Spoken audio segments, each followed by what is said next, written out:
Buen día. Bueno, Mi nombre es Roberto Vinciarelli y como representante para la ciudad de Rosario de Apola Internacional, hoy tengo la alegría de que podamos abrir este primer evento del grupo Apola Rosario, que se dio en llamar Preguntas sobre Psicoanálisis a Alfredo Eidestein, a quien agradecemos la disposición. Y vamos a estar trabajando sobre eso, y quiero destacar que si evento es posible, además de la disposición de Alfredo, me parece que es el resultado de un trabajo muy intenso de Marcelo Violato, que es también miembro de Apola Rosario, a quien realmente felicito, y que les comento que va a ser quien va a estar coordinando la instancia de las preguntas. De todos modos, el grupo Apola Rosario, además de Marcelo Violato, está compuesto por Claudio Cunio, Natalia Espera, Martín Vicente, Daniel Aragón, Elizabeth Rubio Pendino, Felipe Basualdo, Alicia Aronson, Laura Castro, Lucía Piedrabuena, Manuel Hernández, Nicolás Alacia, Fernando Sosa, Damián Arce, Bruno Vargas, Diego Medín, espero no haberme olvidado de ninguno, porque trato de ser lo más rápido posible. Y también quiero mencionar a Esther Milosevic, que hace 2 meses que participa del trabajo del grupo desde Paraguay. Entonces, presentada la gente, las preguntas obviamente se las vamos a hacer a Alfredo, que, bueno, la mayoría saben que Alfredo es psicoanalista, docente de la Universidad de La UBA, donde se recibió de licenciado y de doctor, y que, bueno, después de enseñar más de 30 años allí, ha escrito libros. Voy a mencionar algunos: Modelos, esquemas y grafos en la enseñanza de Lacan. Este libro se ha reeditado, y El grafo del deseo, la pulsión respiratoria es en colaboración, las estructuras clínicas a partir de Lacan, volumen 1 y 2, la topología en la clínica psicoanalítica y otro Lacan. Varios de estos libros están traducidos a inglés, italiano, portugués. Y bueno, además Alfredo ha escrito más de 200 artículos en revistas especializadas y dicta cursos y seminarios en sociedades científicas y universidades de Argentina, Uruguay, Chile, Brasil, Colombia, Bolivia, México, Costa Rica, España e Italia, al menos de donde yo me acuerdo. Y me parece que es el interlocutor válido que tenemos para hacerle estas preguntas, porque por toda esta producción que tiene, y me acordaba que en la conferencia que dio el jueves pasado, definió su posición como de intelectual, y tomando un comentario de Cesare Garboli, de que se elige un adversario privilegiado. Me parece importantísimo que Alfredo haya comentado que ese adversario privilegiado para él es el psicoanálisis. Así que me parece que estamos en la mejor oportunidad. Así que bueno, le agradecemos la presencia. Buen día, Alfredo. buen día.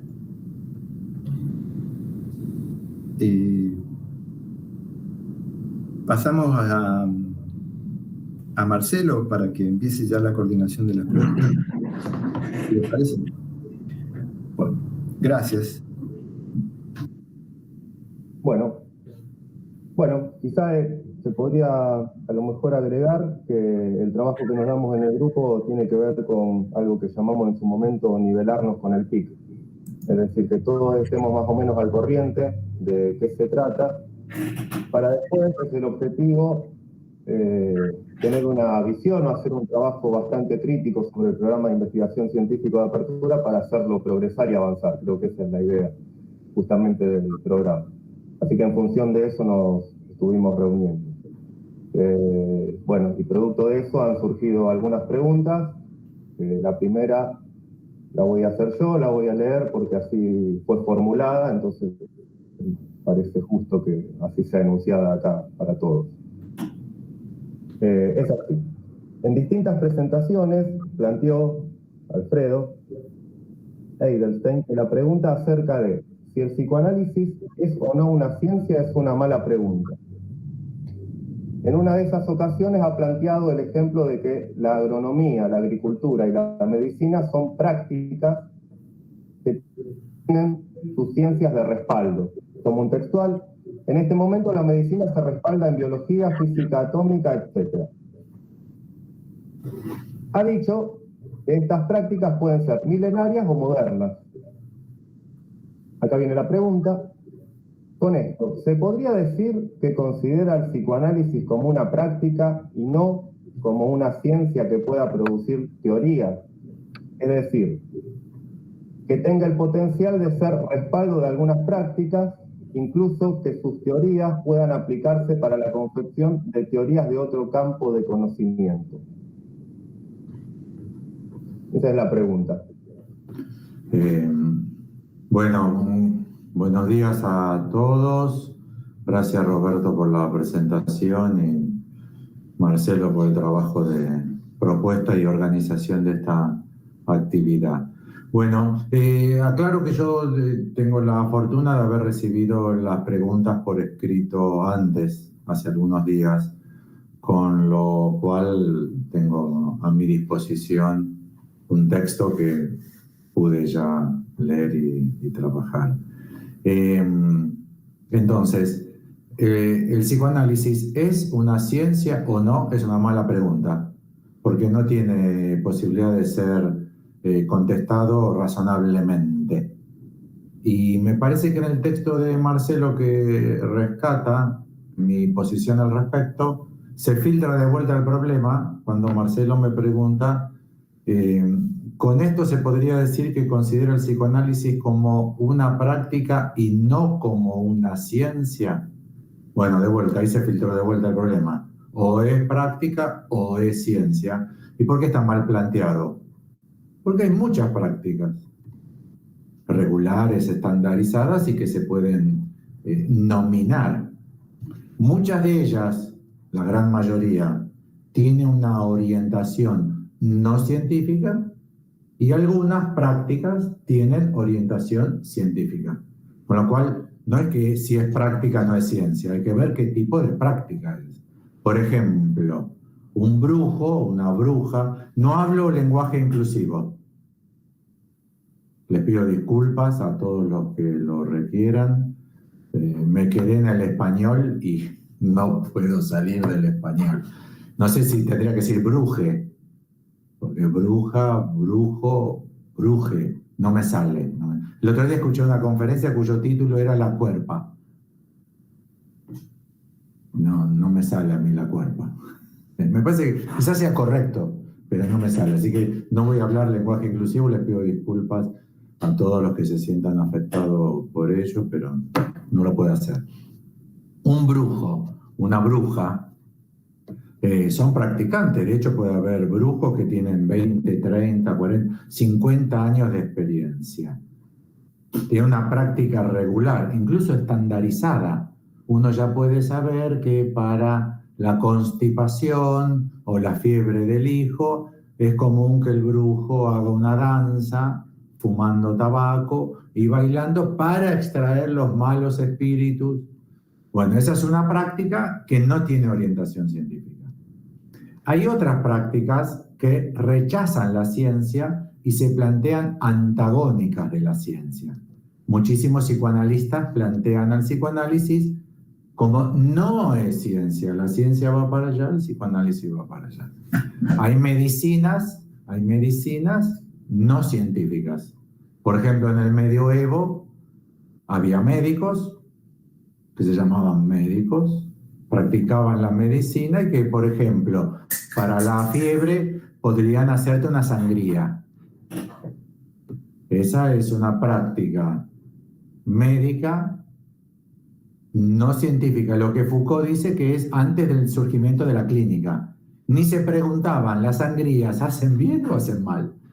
¿Se imagina una persona que le hacen una sangría si está enferma? Se infecta de todo y aparte si pierde sangre se debilita. Yo me oriento en un psicoanálisis, practico un psicoanálisis de vocación científica. Con lo cual no es que si es práctica no es ciencia. Hay prácticas pro-científicas y hay prácticas independientes de las ciencias y hay prácticas que son anticientíficas. Los curas que hacen confesiones y que tanto auxilio terapéutico brindan a tantas personas tienen una práctica que no es científica. Está basada en el dogma cristiano, el dogma de esa religión. Mucha gente lo requiere, va toda la semana como una sesión, se confiesan, el cura les dice lo que hay que decir en esa práctica. Con lo cual, la pregunta de ¿es una práctica y no una ciencia? Entonces ya para mí está mal planteada porque no sale de la tradición de plantear que si es práctica no es ciencia. Es falsa la pregunta porque hay prácticas que son totalmente pro-científicas y hay prácticas que no. De hecho, la medicina, en la misma medida en que se convierte en práctica casi totalmente apoyada en la ciencia, ha tenido una pérdida muy grande de la función terapéutica del médico.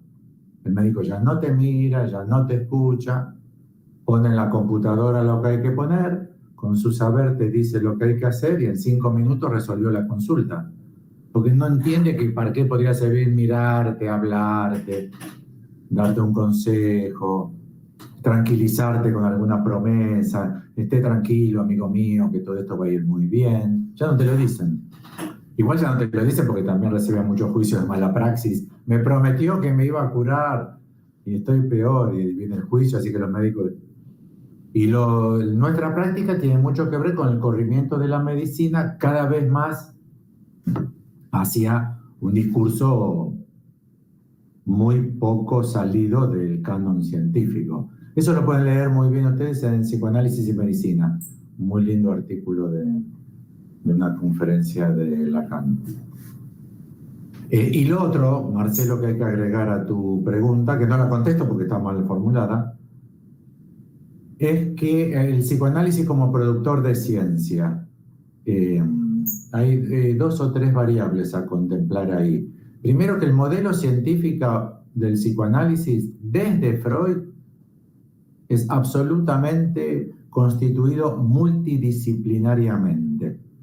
Hay un mito del psicoanálisis, Jean-Marie Weiss lo llama el mito de la autoproducción, y es que los psicoanalistas creen que el psicoanálisis surgió de la práctica del psicoanálisis, cosa que ya está dicha en forma simpática, casi un chiste. El psicoanálisis surgió de la práctica del psicoanálisis, pues si surge de ahí, tendría que haber psicoanálisis antes. Es como la paradoja del peluquero que tiene que cortarle el pelo a todos los hombres que no se cortan el pelo a sí mismos. O sea, ¿cómo va a salir el psicoanálisis del psicoanálisis? Yo tengo una lista de 40 conceptos fundamentales de Freud, que Freud dice que los tomó de la medicina, de la psiquiatría, de la física de Newton, de la biología, de la filosofía, etc. Freud dice que los tomó, algunos de ustedes incluso deben haber escuchado la lista que yo ya presenté en otros lugares. Con lo cual, el psicoanálisis existe en un campo interdisciplinario de saberes. Punto y coma. Toda la ciencia es igual, ¿eh? Toda la ciencia es igual. No es que la física surge de la física y que el discurso de la física es físico. De hecho, nadie puede ser hoy físico si no tiene muchos conocimientos en matemática. Entonces, ¿matemática o física? No existe eso. Hay campos que se delinean más claramente como matemática o lógica. ¿La matemática es lógica o es matemática? ¿La lógica simbólica es lógica o es matemática? ¿O es matemática? Son malas preguntas. Quiere decir que la producción de saber se produce en un campo de profunda inmixción de prácticas y de teorías. Por ejemplo, el inconsciente estructurado como lenguaje, ¿de dónde viene? De la lingüística estructural, ¿no? ¿Sí o no? Es imposible que surja. Aparte, Lacan lo toma de Claude Lévi-Strauss, que incorpora el concepto de estructura de las matemáticas a la antropología. Y como lo introdujo a la antropología, Lacan lo toma. Entonces Lacan lo toma de la matemática y de la antropología. Bueno, yo escribí un libro, el que no citó Roberto, le pedí a Roberto que sea muy breve en mi presentación, porque cada vez que las escucho tan largas me siento muy viejo. No me produce efecto de, che, todo lo que hice. Me dice, uy, qué viejo que soy, a cuántos lugares que ya fui. Que es el origen del sujeto en psicoanálisis. Y ese libro lo escribí, esa idea la obtuve de la cosmología moderna y de la idea de Big Bang. Lo que falta hacer es que los psicoanalistas, en la producción de saber que tenemos, enriquezcamos, hagamos más ricas a las disciplinas vecinas. Pero no va a suceder porque los psicoanalistas dicen que psicoanálisis no es ciencia, es lo contrario, que la ciencia masifica, uniforma, produce todos los males, y que el psicoanálisis rescata de todos los males que produce la ciencia. Mal tendremos un diálogo próspero con la ciencia.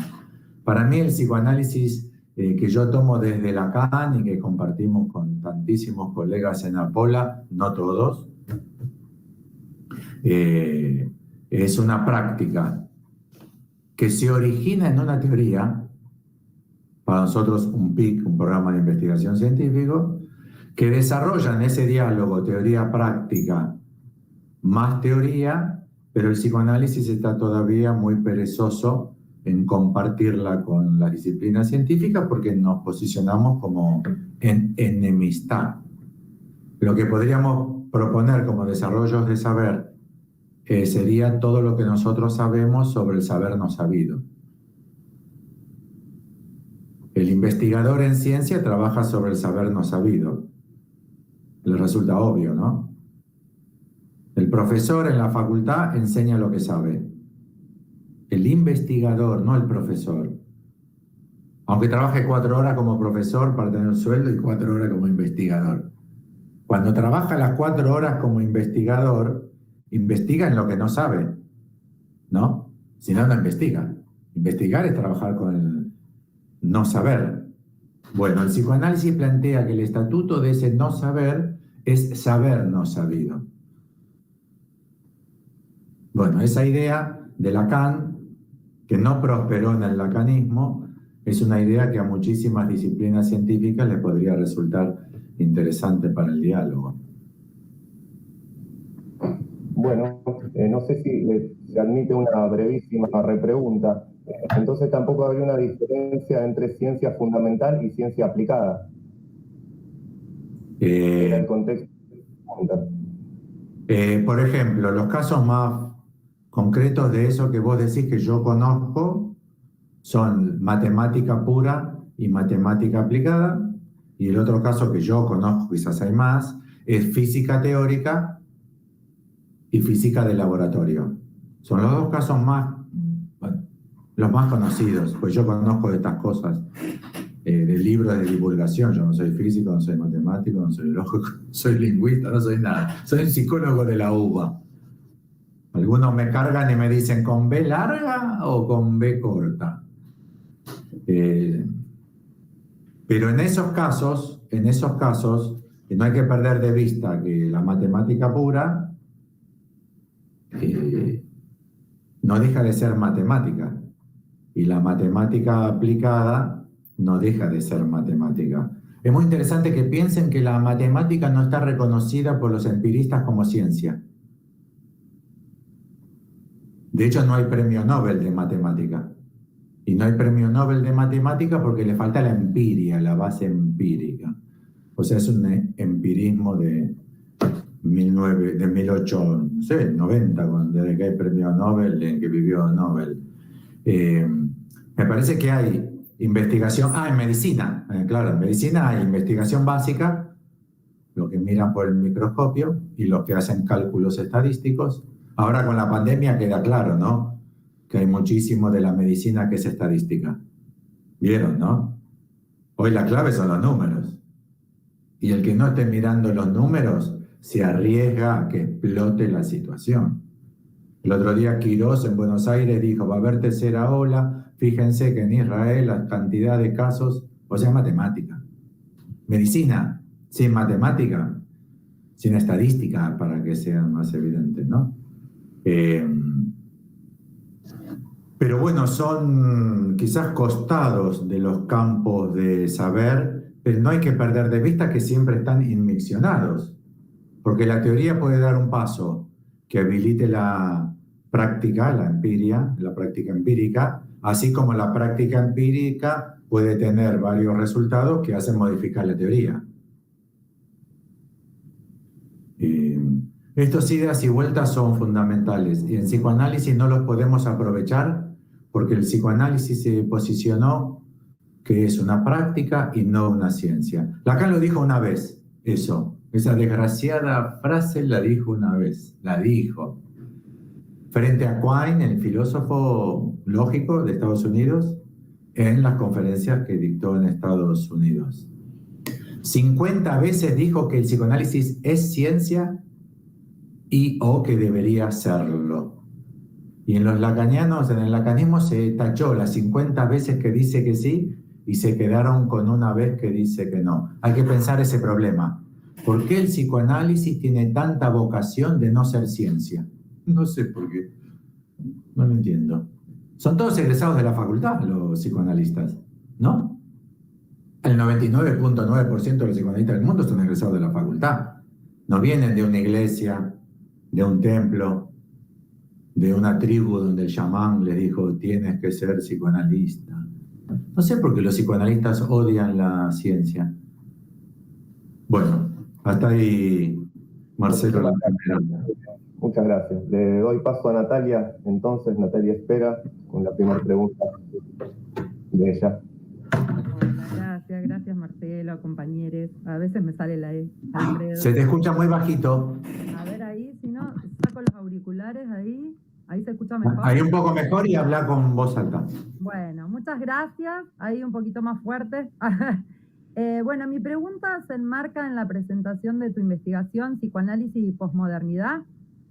Allí donde has dado una vuelta más al diagnóstico cultural, social y de época, de los orígenes del sufrimiento sobre los cuales operamos.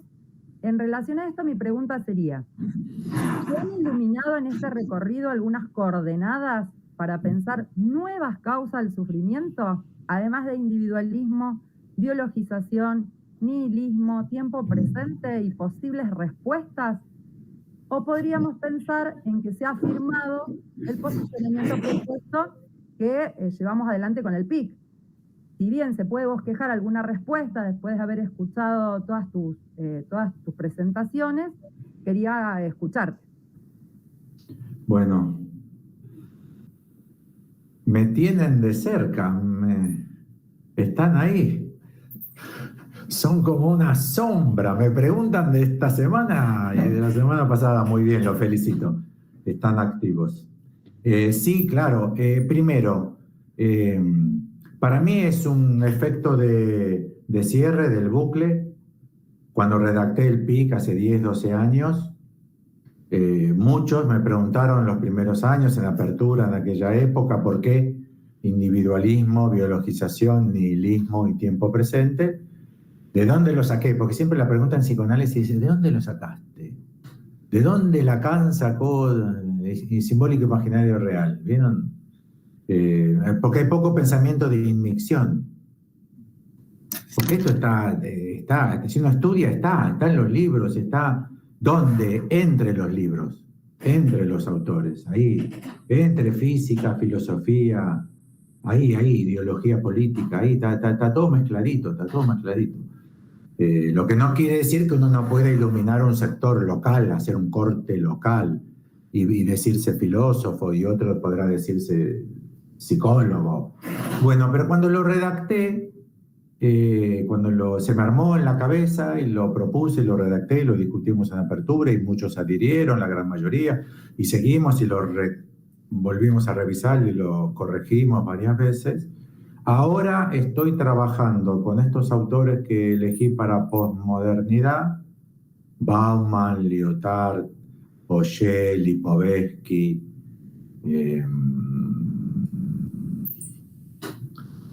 y otros que ahora no me acuerdo. Lo que estoy dando es produciendo el cierre, o sea, estoy volviendo a trabajar. Ahora me doy cuenta, los autores que yo había leído en su época, con mi lectura de Freud, de Lacan, de Miller, de Melanie Klein, de Winnicott, y logré producir eso, pero ahora tengo los textos, los estoy volviendo a presentar, algunos nuevos que compré en los últimos años, pero la gran mayoría estaba en mi biblioteca. La gran mayoría ya estaba en mi biblioteca, y efectivamente, Natalia, es para mí una segunda vuelta sobre las mismas temáticas que me producen un efecto de cierre, que es como cuando a uno le cae la ficha. En general se piensa que cae la ficha cuando el zorro atrapó la liebre. Para Lacan es, no, hay que dar un cierre en forma de bucle, y para que se establezca una dimensión de verdad hay que dar una segunda vuelta. En análisis yo verifico que sí, es cierto, es verdad. Lo que me está pasando a mí le pasaba a mi papá. Esa es la primera vuelta. ¿Pero por qué? ¿Cuál es la lógica de eso? Entonces ahí se requiere la segunda vuelta. ¿Se entiende la idea de segunda vuelta? La primera es el bucle. El síntoma de mi padre con mi síntoma. El síntoma de mi padre hacia mí y de mí hacia mi padre para poder establecer el nexo. Ese es el primer bucle, S1, S2. Pero para operar algo de saber sobre ese bucle, porque ahí puede ser solo coincidencia, hay que darle la segunda vuelta. Este estado para mí de elaboración es de segunda vuelta. Y sí, Natalia, claro, primero, individualismo está dicho muy pobremente en nuestro PIC, porque con estos autores he podido aprender que hay dos cortes a hacer. El primero, el surgimiento como tema fundamental, esto está en Foucault y en muchos otros autores, de nuestra reflexión sobre el sujeto. Siglo XVII, siglo XVIII, el individuo. Los derechos del individuo, la declaración de la Revolución Francesa, ¿vieron? Los derechos del individuo y del ciudadano, dice. Hay un segundo corte para todos estos autores, coincidentemente. Bauman, no sé si lo dije en su momento, estos autores, no solamente franceses, que es que hay una segunda vuelta sobre el individuo. Antes era, como individuo, cómo me inscribo en la sociedad, como obrero, como profesional, como burgués. Es la primera revolución individualista. La segunda, que se suele cortar, son tendencias, más o menos, se suele cortar como final de la Segunda Guerra Mundial, 1950, es cómo yo me avalo a mí mismo.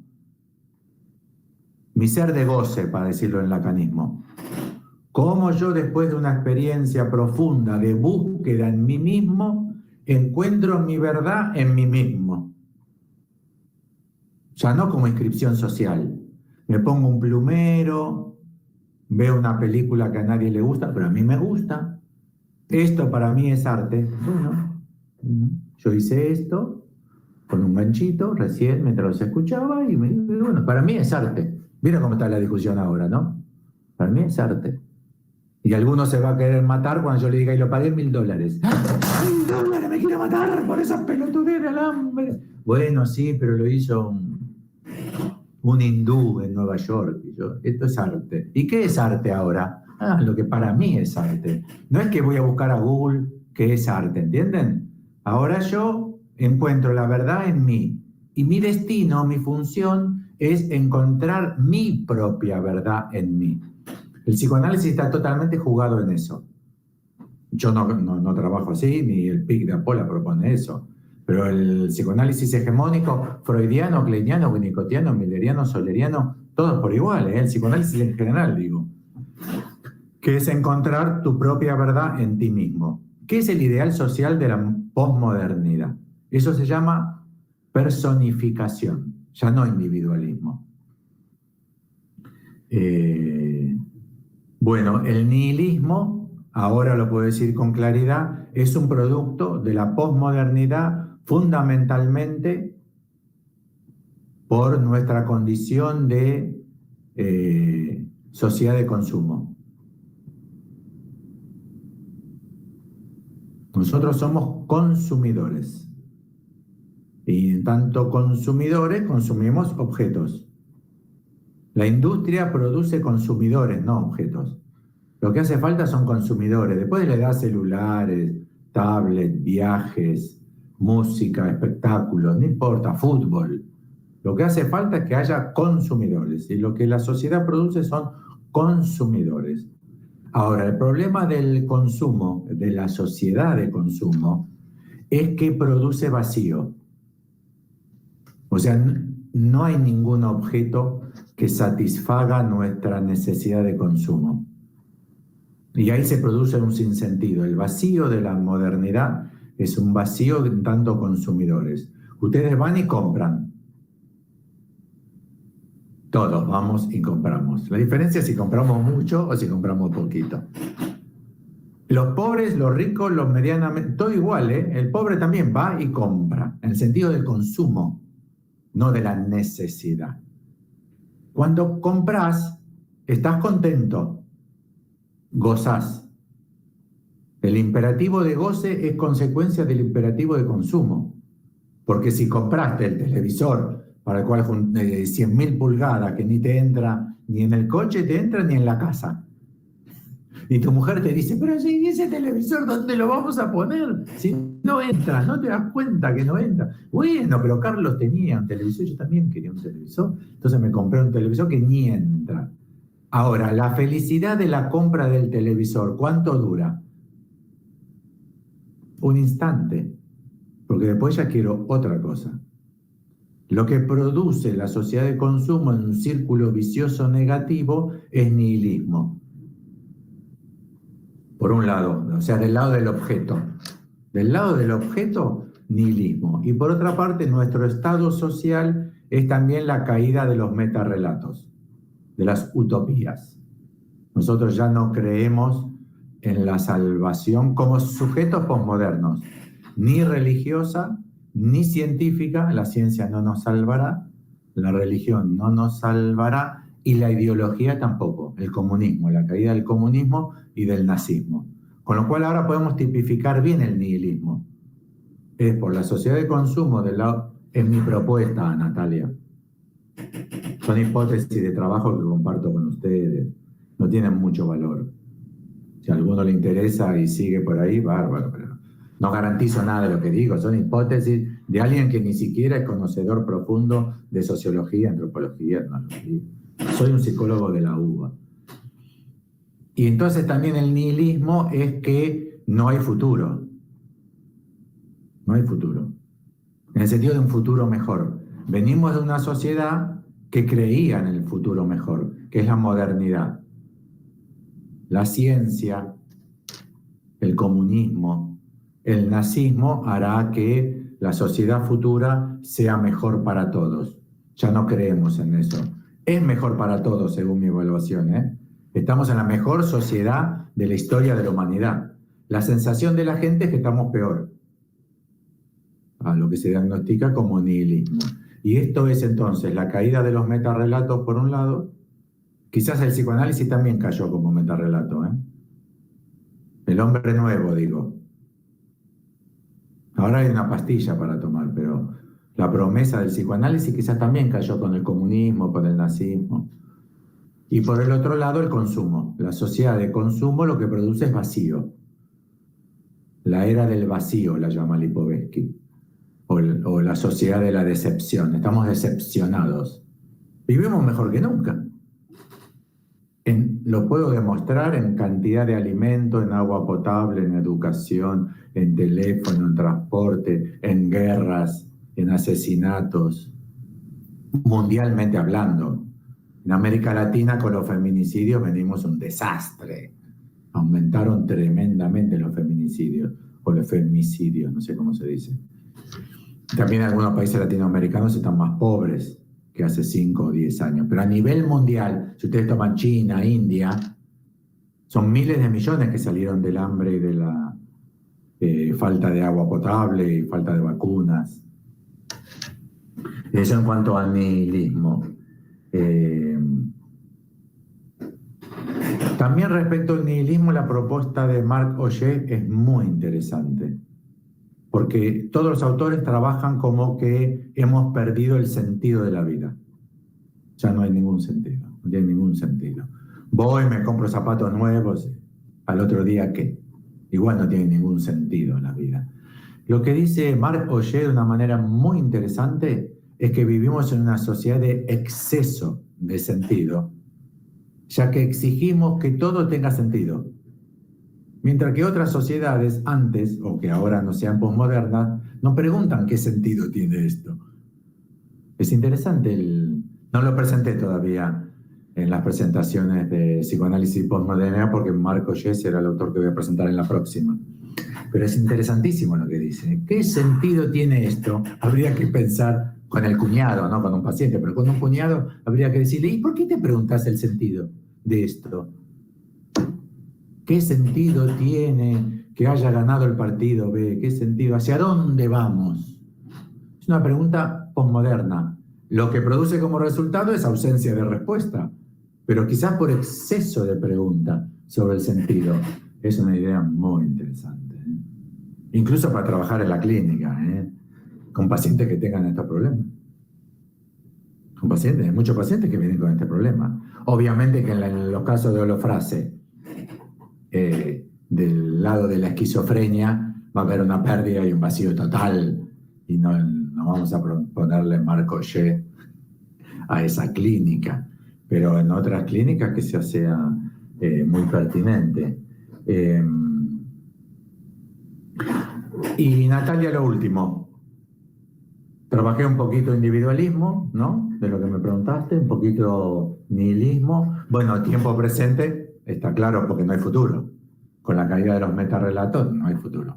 Así que el goce presente de Jacques-Alain Miller no es algo que él deduce de la clínica psicoanalítica. Es que Jacques-Alain Miller levanta como teoría psicoanalítica una sensación de la época. Lo que sí es interesante es que ninguno de estos autores, triste es que no citan a Lacan. Ninguno. Los franceses, 7, 8 que voy a trabajar, que ya trabajé, discípulos muchos de Lacan que van al seminario, todos trabajan Freud. Ninguno Lacan. Son autores de una generación más joven que Lacan, Ninguno.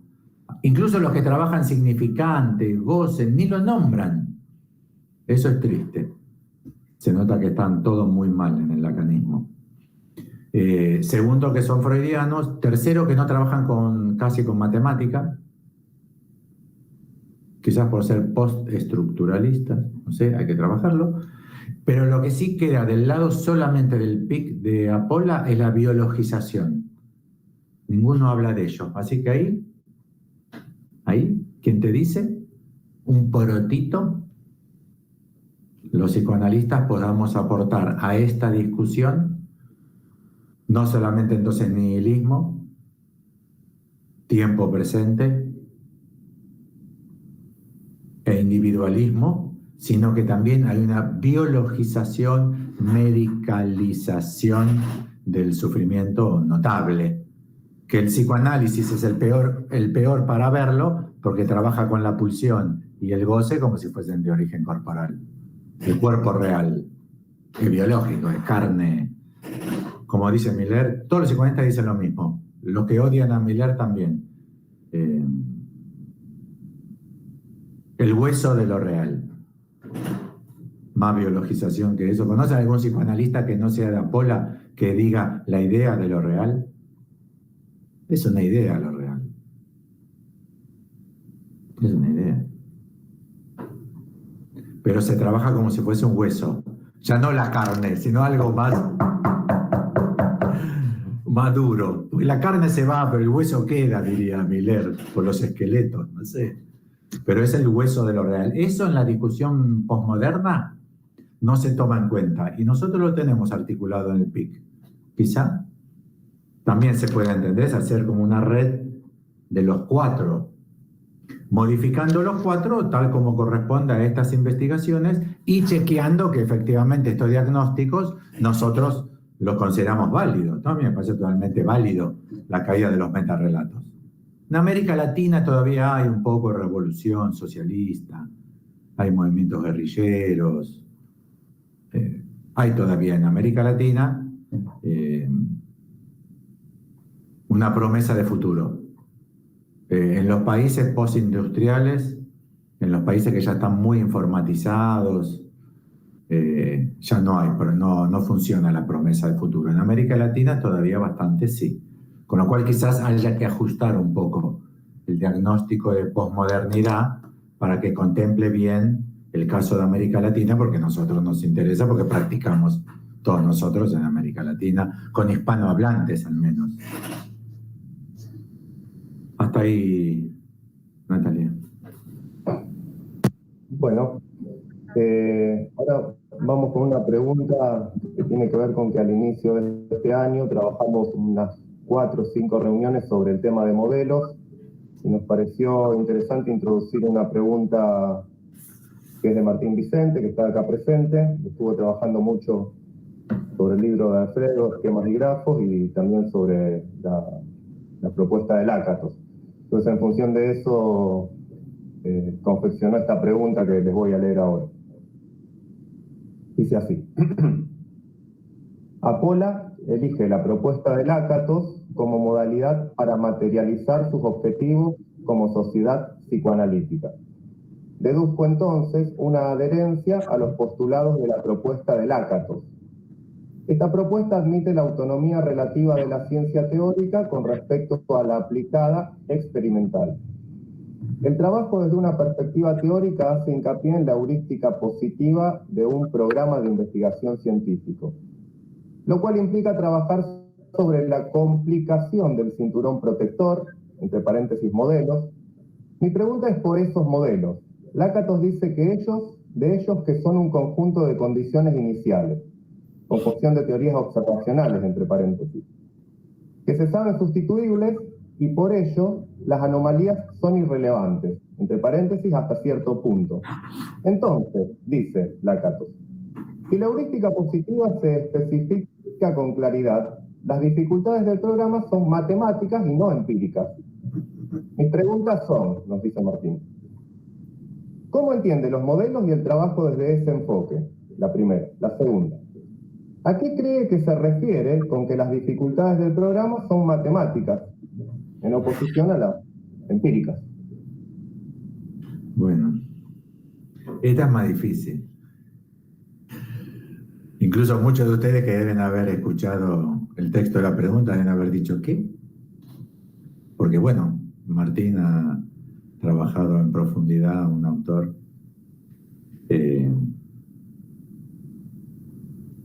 saben que Lakatos no se llamaba Lakatos. Era un judío que tuvo que cambiarse el nombre para escaparse de los nazis y que después cayó en un país comunista y fue preso los comunistas y se tuvo que escapar del país comunista.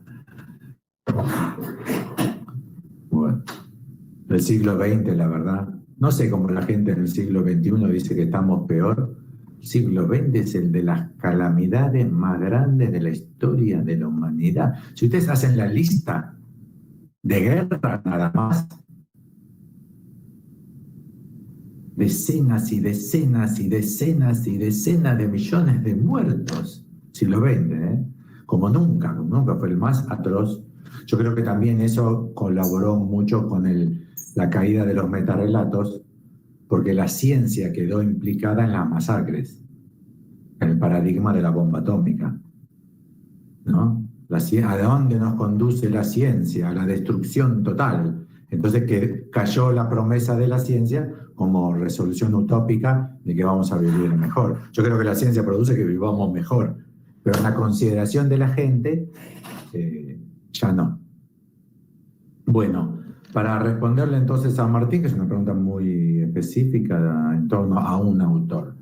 La primera aclaración que quiero hacer es que yo no soy un especialista en Auger, ni en Lyotard, ni en Lipovetsky, ni en Bauman, ni en Fukuyama.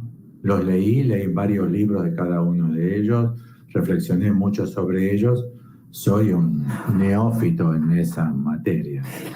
Lo mismo con lingüística, con matemática, con lógica. En concreto se podría decir muy tranquilamente, no sé nada.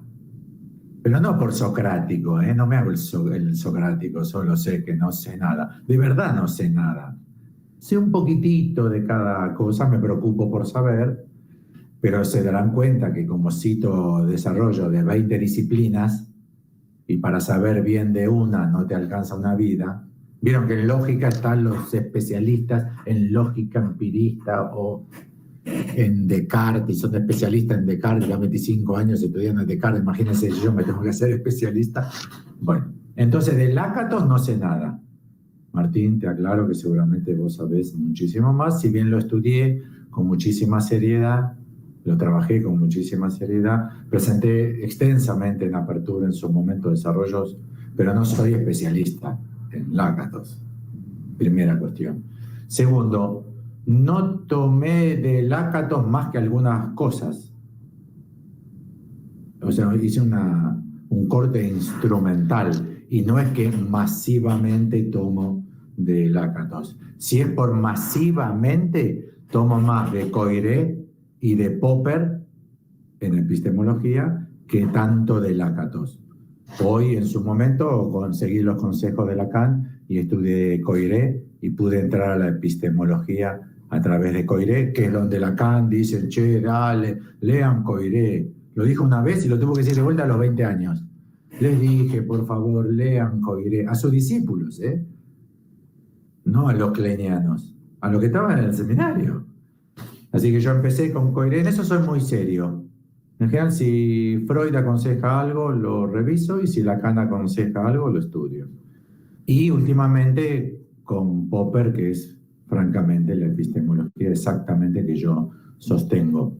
De hecho, presenté en Psicoanálisis y Ciencia 3, 4 reuniones sobre 7 libros de Popper, de Karl Popper. Popper escribió un libro. Popper vivió como 2000 años, es tremendo. Y el primer libro lo escribió a los 20 y algo. Después se pasó 55 años diciendo no me entendieron. Todos los libros de Popper después son no me entendieron. Lo mismo que Lacan, no entienden lo que digo, no es esto. Y se lo redujo a Popper a una posición empirista.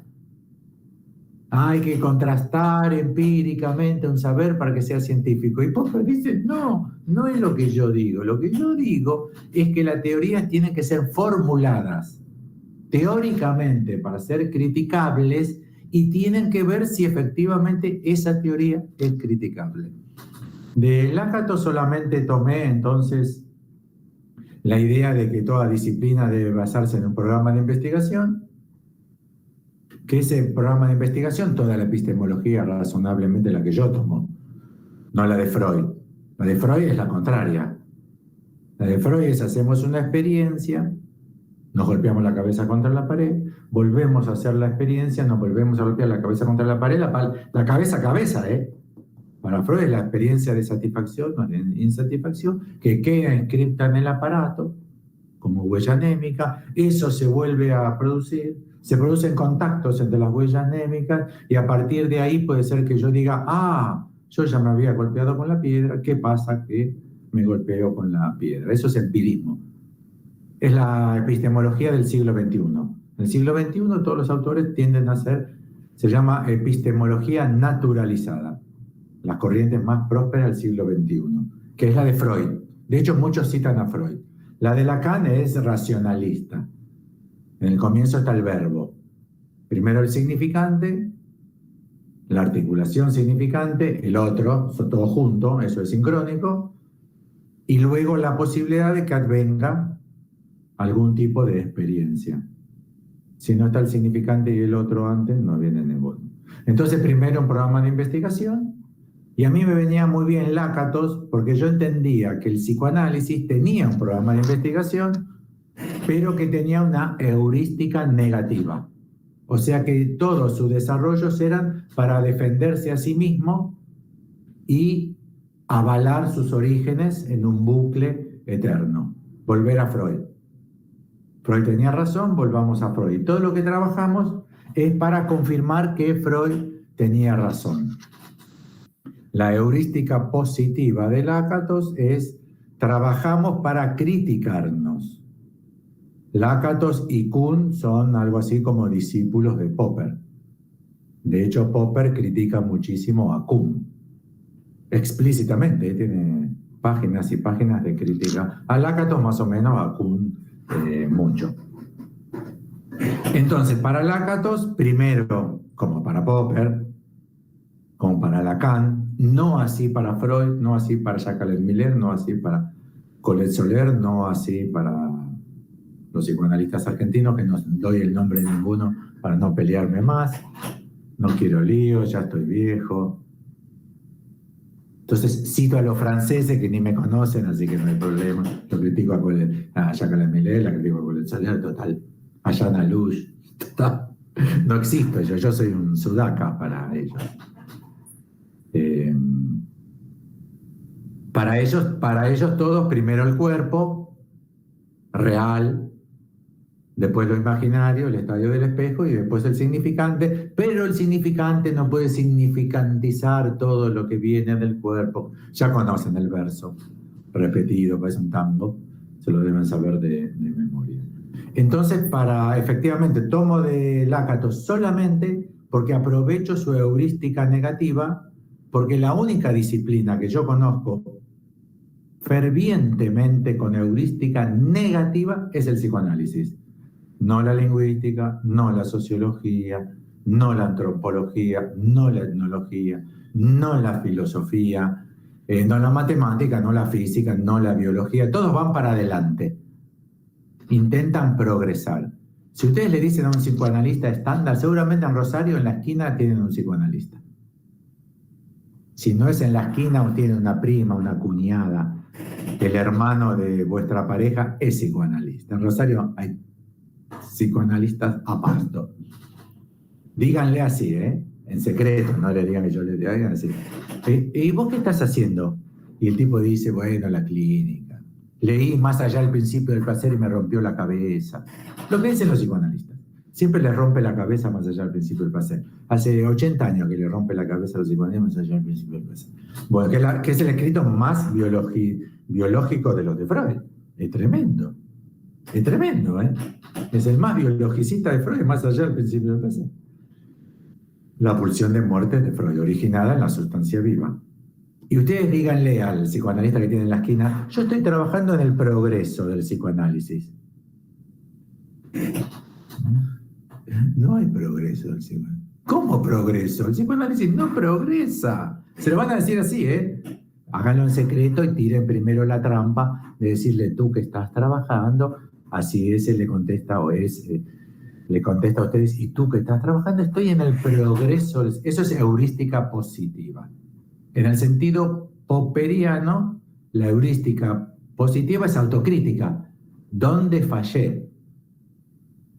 Eso es actitud científica. La religión no lo hace, el peronismo no lo hace, el comunismo no lo hace, ninguna ideología estándar establecida con el tiempo. Yo me llevo muy bien con los comunistas, con los peronistas, con los psicoanalistas argentinos, adoro a todo el mundo. Soy como el Papa Francisco, que está bien, con Dios y María Santísima. Pero la heurística positiva, que es autocriticante, o sea, se falsea a sí misma, se falsea en la teoría. ¿Por qué? Porque encuentra fallas teóricas en la teoría, contradicciones a partir de otras teorías, o porque experimentos científicos tienden a hacer pensar que conviene plantear las cosas de otra manera. El experimento de laboratorio no confirma ni rechaza ninguna teoría, pero sí plantea fuertes dudas de que quizá convenga no ir por ahí, sino por ahí. La falla, entonces, es del modelo teórico, siempre. Es lo que dice Popper, ¿eh? La falla del modelo teórico. Por contribuciones teóricas, una nueva teoría. Einstein y Newton. Einstein propone una nueva teoría. Mírenlo así. Para Newton hay lo instantáneo, la gravedad. ¿Cuánto tarda la gravedad del Sol para atraer a la Tierra? No lleva tiempo. Para Einstein no hay nada más rápido que 300.000 kilómetros por segundo. Son dos modelos distintos, inconciliables. Son dos modelos teóricos distintos. Y no hubo una empiria nueva, no que el Sol cambió desde Newton, el más grande físico de la historia de la física, a Einstein. El Sol calentaba y estaba a la misma distancia. Son modelos teóricos distintos. La falla es siempre del modelo teórico, que habilita algunas prácticas y rechaza otras prácticas. La información para la crítica del modelo teórico puede venir de otros modelos teóricos, de esa disciplina o de otras disciplinas. Quizás nos enteramos que el goce, como imperativo de goce, sea una consecuencia del imperativo del consumo, de la sociedad de consumo. Che, qué buena idea esa. Hay que leer a Lipovetsky. Si lo querés. Entonces, el psicoanálisis puede cambiar por la teoría sociológica de Gilles Lipovetsky, que es el mejor estudioso de lo poco que leí sobre sociedad de consumo y cómo esto afecta al imperativo de goce.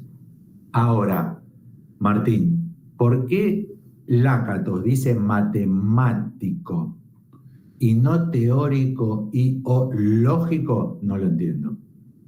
No sé por qué Lakatos, de hecho no lo leí. No lo leí en el sentido que quizás pasé mis ojos por esa página, pero no tuve la condición, la posibilidad de hacerme la pregunta como te la has hecho vos. La noción de modelo, ¿cómo se llama este filósofo francés que trabaja tanta matemática, discípulo de Lacan, que me ayuda, que tiene 80 años y que el ser y del acontecimiento? Alain Badiou. Alain Badiou. Bueno, Alain Badiou tiene un texto completo sobre modelos, un libro completo sobre modelo, y dice qué tipo de usos de modelo existen en ciencia, en matemática, en lógica, en filosofía.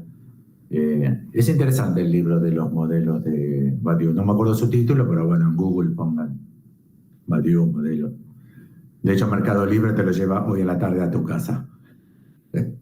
Mira que te llegan el día lo de Mercado Libre, es increíble. Yo compro libros en el extranjero, en España generalmente, o donde consiga el libro usado, y a los 5 días lo tengo en mi casa. De Italia, es increíble. Bueno, ese libro sobre modelos está bueno. Yo lo utilizo un poco genéricamente, Martín.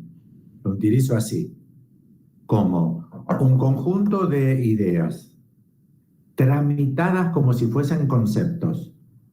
O sea, no admito que la palabra da su contenido.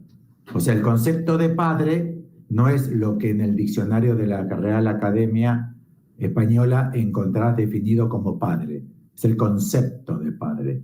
En Freud, el padre es rival, él se quiere quedar con la mujer, la mamá, el padre es rival y castrador limitante. En Lacan, el padre es el nombre del padre. No tiene nada que ver con eso, proviene del indoeuropeo, es el significante de la ley en el otro, no tiene nada que ver con la mamá, el papá. Entonces, padre ahí es concepto, ¿se entiende?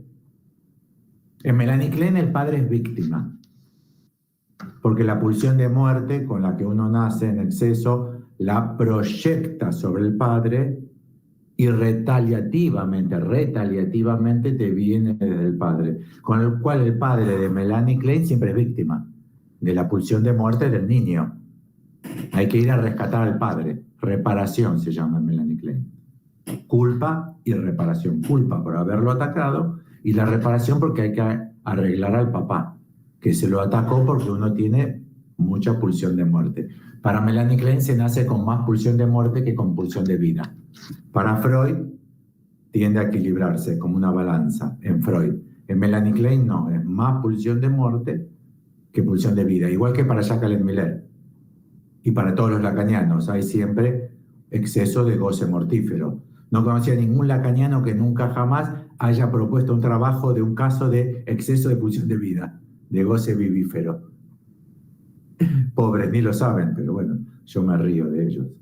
Entonces, para los millerianos son muy kleinianos, pero no lo saben. ¿Entienden la idea? Eso ya es concepto. Entonces, un modelo se arma con ideas tramitadas como conceptos,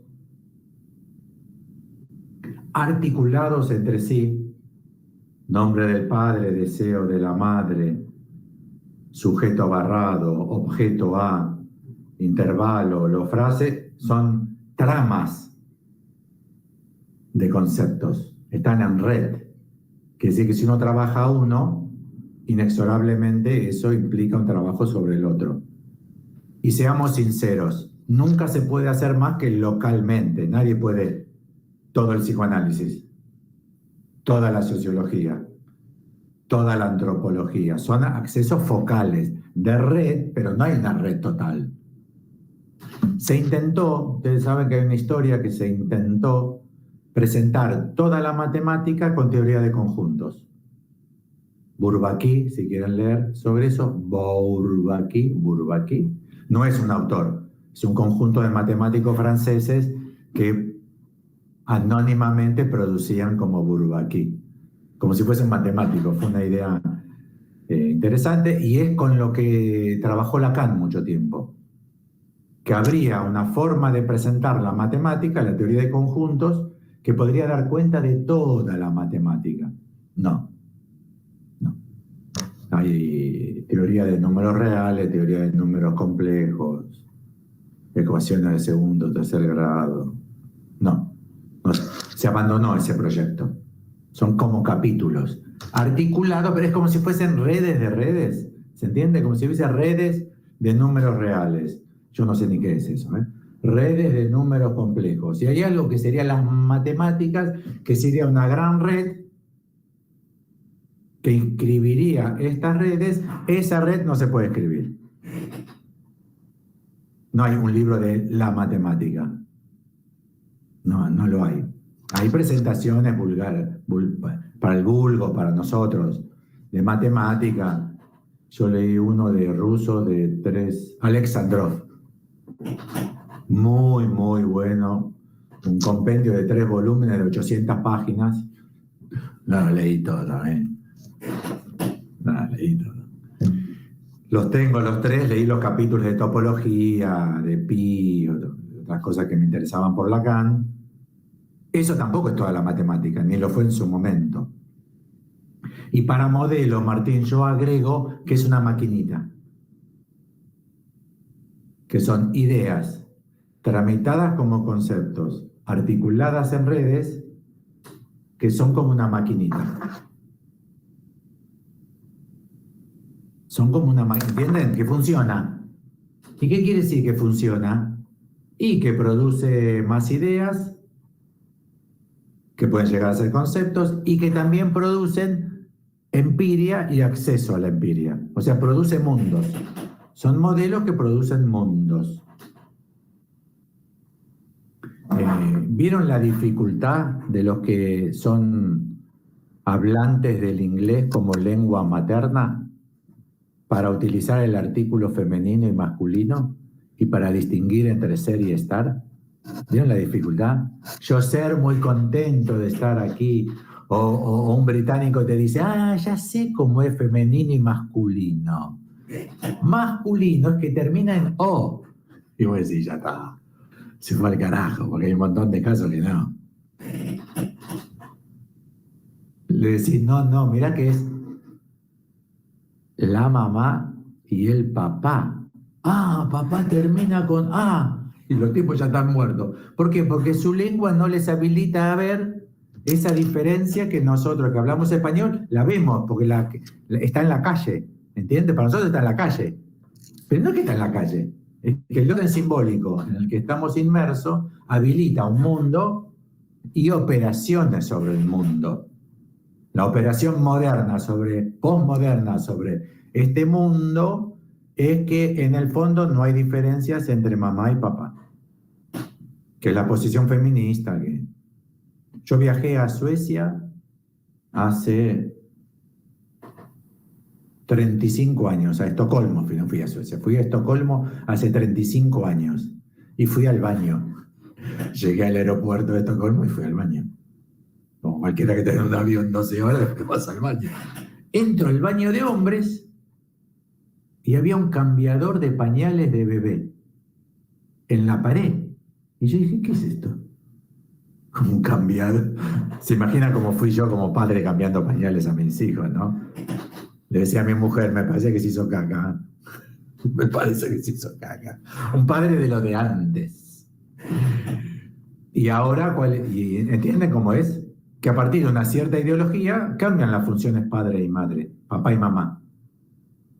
Y entonces también una pareja de hombres pueden ser papá y mamá de un niño y pueden adoptar en algunos países. Otra cosa que me pasó sorprendente es que fui a dar una conferencia a Montevideo, a psicología, que está en ciencias sociales, no me acuerdo bien.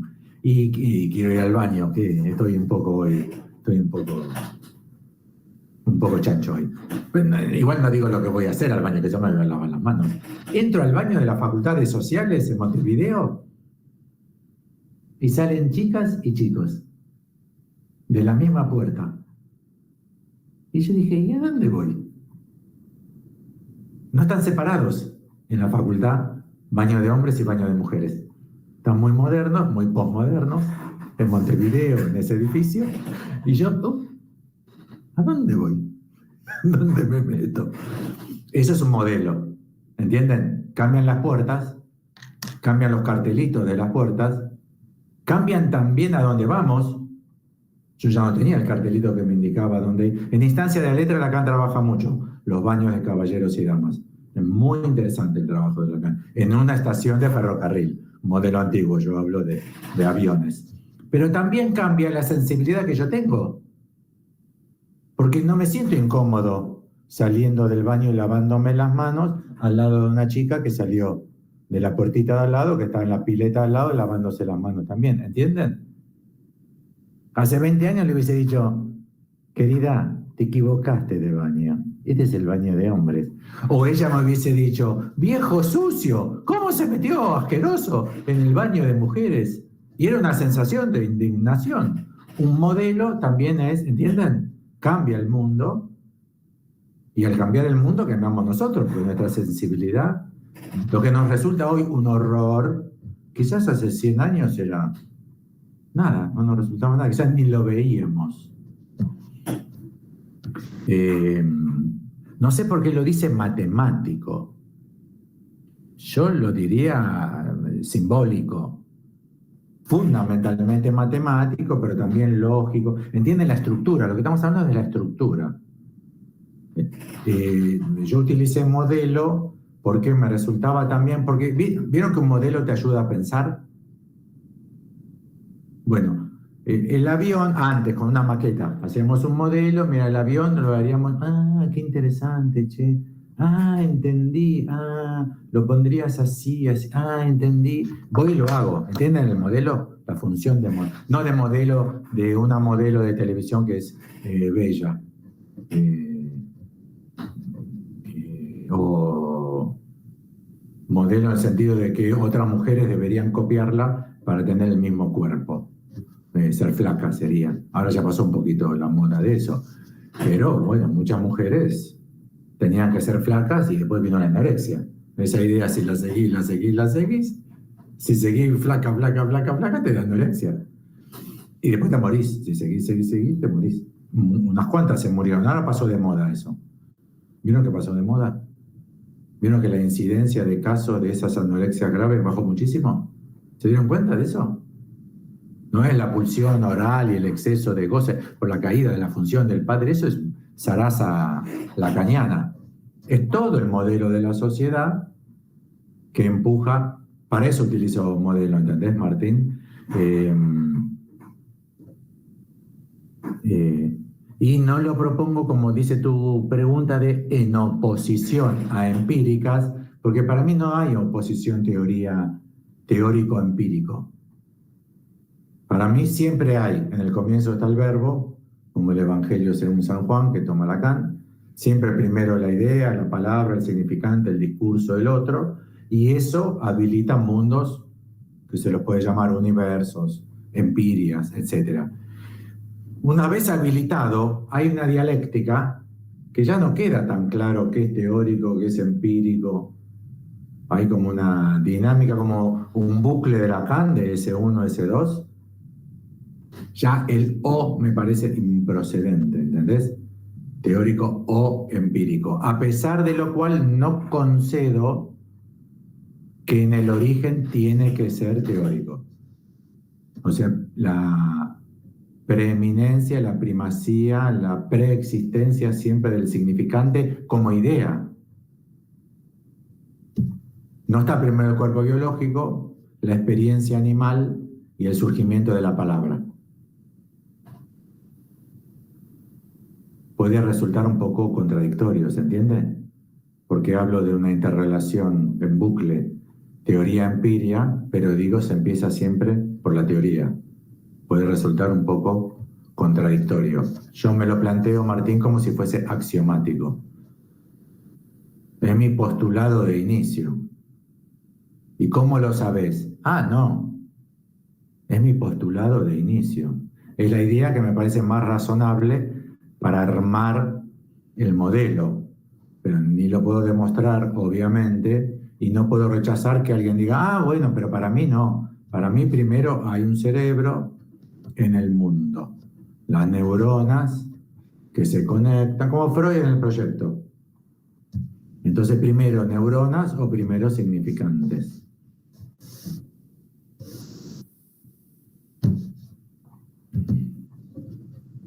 Bueno, sí, esta respuesta... Lo último, quería decir algo más a Martín. Lo último, Martín, te recomiendo el libro de Tegmark. T-E-G-M-A-R-K, quizás lo conoces. Tegmark. El libro se llama El universo matemático. Y la tesis es un reconocidísimo matemático, ¿eh? La tesis de Tegmark es que el universo es matemático. Esto es, o sea, todo es matemático. No hay nada que no sea matemático. Pero no es una filosofía así, zaraza, ¿eh? Es que es el elemento atómico reducido a su especificidad elemental es el número atómico.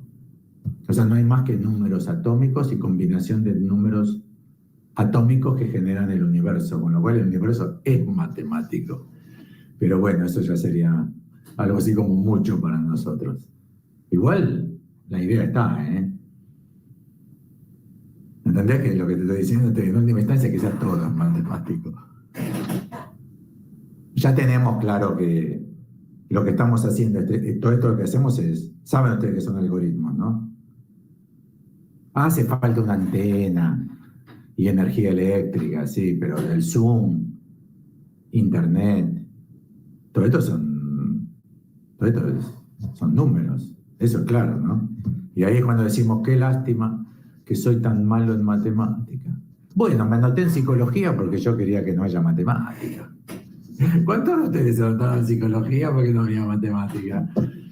Quizá por eso el psicoanálisis es tan empirista. Porque ya arrancamos que somos los que no queríamos que tengan matemáticas. Los países progresan por la cantidad de matemáticos que tienen. Hace poquito mataron al principal físico teórico de Irán.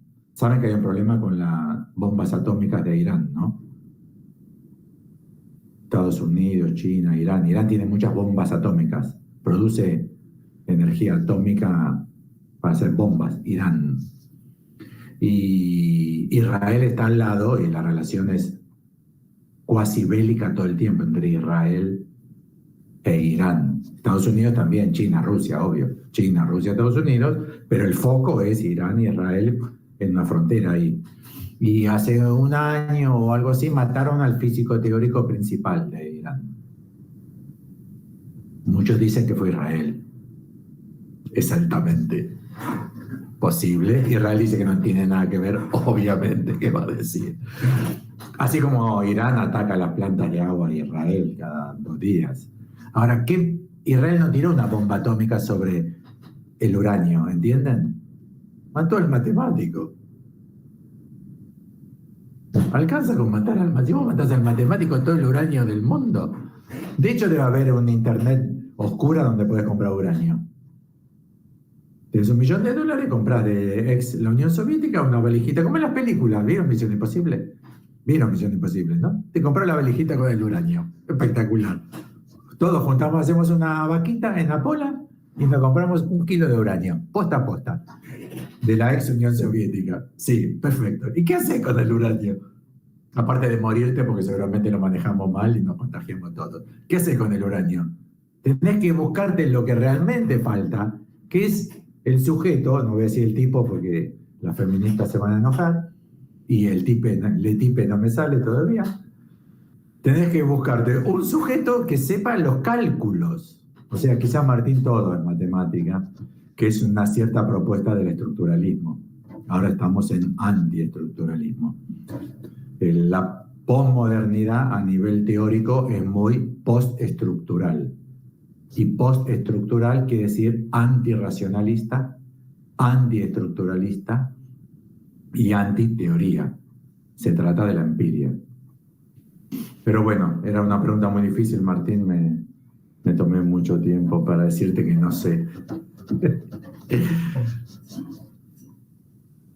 O no sé más que esto. Bueno, nos quedan unas 3 preguntas, vamos a ver si entran todas, así que le damos paso a Roberto Vinciarelli.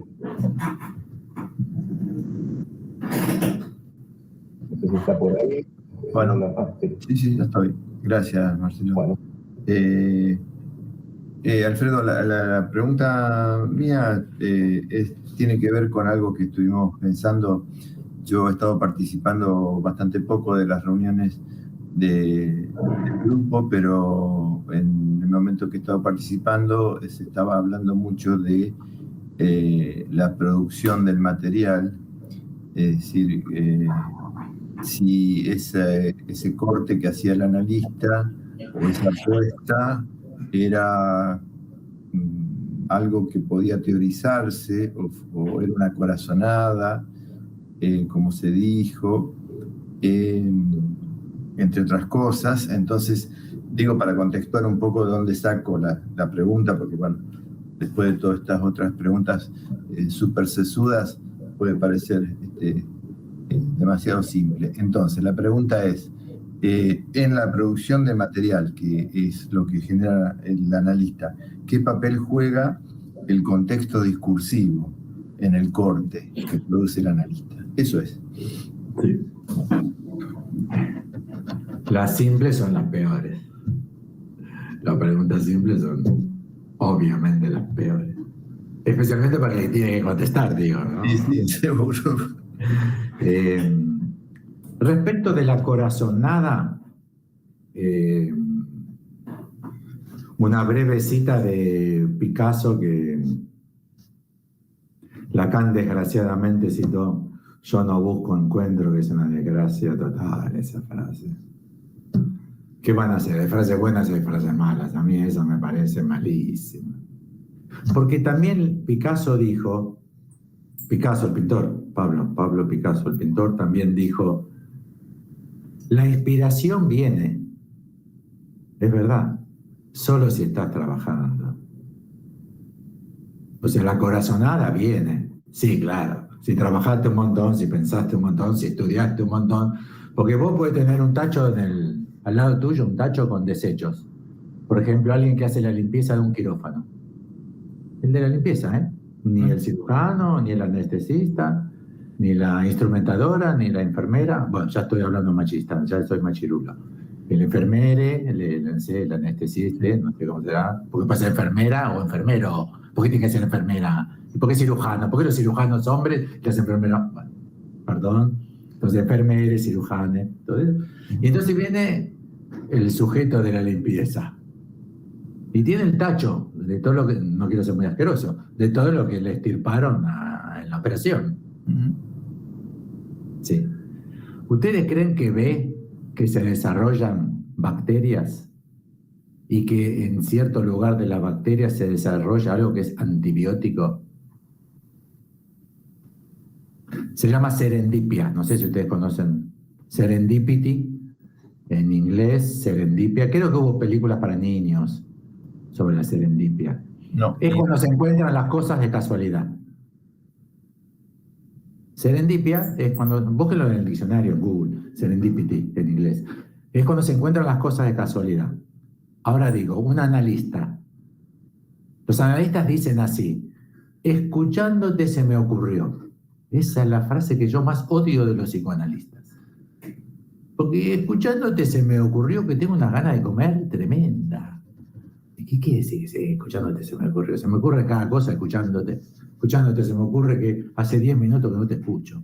¿Qué carajo estaba hablando? Me distraje, no sé, escuchándote me distraje. O sea, escuchándote se me ocurrió, no tiene ninguna validez. La corazonada, la inspiración, la que nos interesa, la que es válida, es la que proviene de una composición teórica y una reflexión sobre ello. Bueno, yo escucho al paciente y... ¿cómo me...? Transferencia... ¿Cómo era la transferencia? Contratransferencia. Ya estamos de vuelta en la contratransferencia. ¿Cómo me aburre este tipo, por favor? Qué buena que está esta mina, por favor. No, que no venga más esta paciente porque yo me excito sexualmente cada vez que la veo.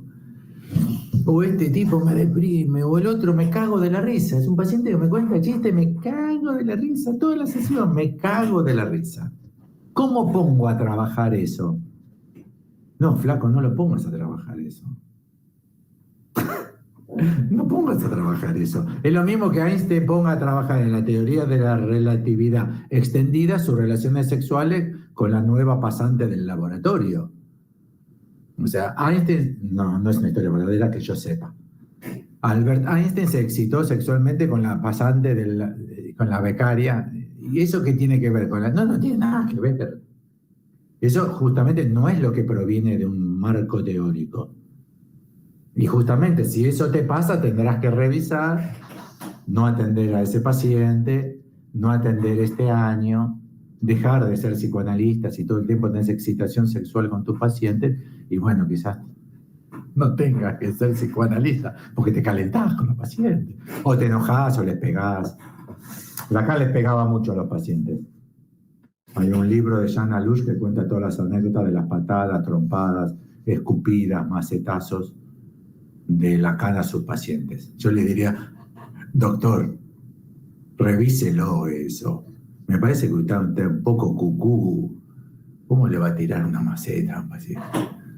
Uno le dijo, está en el libro 236 anécdotas de Jean Alush. Está el libro, lo pueden comprar por Mercado Libre. Debe estar agotado. Y uno le dijo, doctor, yo no... Voy a seguir las supervisiones, pero análisis con usted no. Y Lacan le dijo, no. Usted tiene que seguir analizándose conmigo. Doctor, el análisis con usted fue muy bueno, yo le agradezco muchísimo. No quiero seguir en análisis con usted, pero voy a seguir supervisando. O sea, el tipo le decía, le voy a dejar dólares toda la semana, tranquilo. Lacan tiene una locura con la plata. Y Lacan le dice, no, ustedes se tienen que analizar y supervisar conmigo. Y el tipo se planta, se cansó, se planta y le dice, no, no lo voy a hacer. Y Lacan le dio una trompada.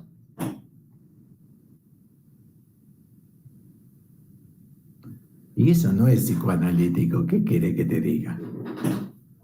Por supuesto. Eso no es. No tiene nada que ver. Escuchándote se me ocurrió cagarte a trompadas. Y entonces, flaco, revisalo, porque eso no es.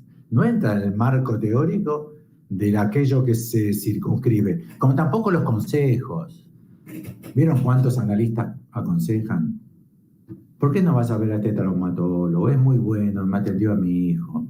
Yo con mi hijo, yo lo saqué de ese colegio. ¿No te conviene mandar a ese colegio? Todo lo que es consejo, eso no es psicoanalítico. Para mí es una cagada, pero cada uno verá. No hay que dar consejos. Eso no es el trabajo del analista. Con lo cual, hay un marco de tenue, su límite es tenue. Los síntomas de Marie Curie, ¿eran o no eran física atómica? Sí, porque se agarró un cáncer, porque las sustancias radiactivas atraviesan nuestros cuerpos y nos enferman, ¿entienden? Ahí sí la diarrea de Marie Curie es un dato científico. De hecho, la pobre se murió por consecuencias cancerígenas que le provocó el trabajo con sustancias atómicas. Marie Curie, la primera mujer, Freud la desprecia, siempre habla del marido. Como dice el doctor Curie, y uno dice, Madame Curie. Es tremendo, Freud odiaba a las mujeres, es evidente. La primera mujer premio Nobel, dos premios Nobel en física y en química. Tremendo, Madame Curie. Creo que se llamaba Marie. Bueno, quiere decir que la diarrea de Madame Curie, sí, con lo cual el límite, ¿entienden? Si ustedes me dicen, yo tengo diarrea cada vez que voy a atender a un paciente, ¿qué dice de mis pacientes mi diarrea? No sé, flaco, andá a un gastroenterólogo o analizate porque tenés un problema. Vos, en el caso de Madame Curie, la diarrea de Madame Curie era información científica, ¿entienden? Hay que poner una plancha de plomo entre las sustancias radiactivas, ¿vieron? Con lo cual es tenue el límite, entiendo que a veces se sale uno del marco de la teoría, pero hay un marco teórico. Ese marco teórico hace que haya un cierre del contexto discursivo. Me peleé mucho con mi marido. Él dice que es culpa de usted, doctor, que por las cosas que yo veo en análisis yo me peleé con él. Y él quiere venir a una sesión a decirle a usted cómo son las cosas. Yo en general no acepto eso por temeroso. Tengo miedo que venga un tipo y me cague a trompadas. Así que habitualmente esas entrevistas prefiero no tenerlas. Pero por temeroso que soy. ¿Y ustedes qué dirían? ¿Que venga el marido o que no venga el marido? Algunos sería pícaro y me dirá, depende del caso, porque es caso por caso. No, pero Roberto no me pregunta por eso. Roberto pregunta por el contexto discursivo, que sé que hay determinadas cosas que preferimos que no. Sí. Le muestro la foto de mi hijo y va a ver qué mal está. En general tendemos a decirle, ¿por qué no me cuenta? En vez de mostrarme la foto, ¿por qué no me cuenta? Si insiste con la foto, ¿qué va a hacer? A veces uno concede y mira la foto. Y le dice, ay, qué lindo. ¿Qué quiere que te diga? Es la foto de tu hijo, te va a decir, qué lindo. Preferimos que nos cuente, o sea, que pase a palabras para convertirlo en significante. Una foto también la podés convertir en significante, pero es muchísimo más difícil. Es muchísimo más difícil. Quiere decir que el contexto está circunscripto por el modelo teórico. Ahora bien, igual trabajamos con familia, igual trabajamos con sexualidad, trabajamos con género, que son discursos sociales, que atraviesan toda la trama discursiva de la sociedad y otras disciplinas también. Lo que se llama, por ejemplo, estudios de género, feminismo. Bueno, ahí hay otro corte que hacemos y es el corte particular. O sea, circunscribimos un caso. Entonces, la primera circunscripción importante es ¿qué es psicoanálisis? Y ahí ya vuelve la cuestión con Martín, y eso es un modelo teórico. Y en cada caso, ¿cómo se aplica? No, para. Eso ya es más difícil porque los límites son tenues. No es que está estrictamente escrito que había un psicoanalista freudiano que para evitar la presencia de la contratransferencia y todo eso, atendía a sus pacientes siempre igual.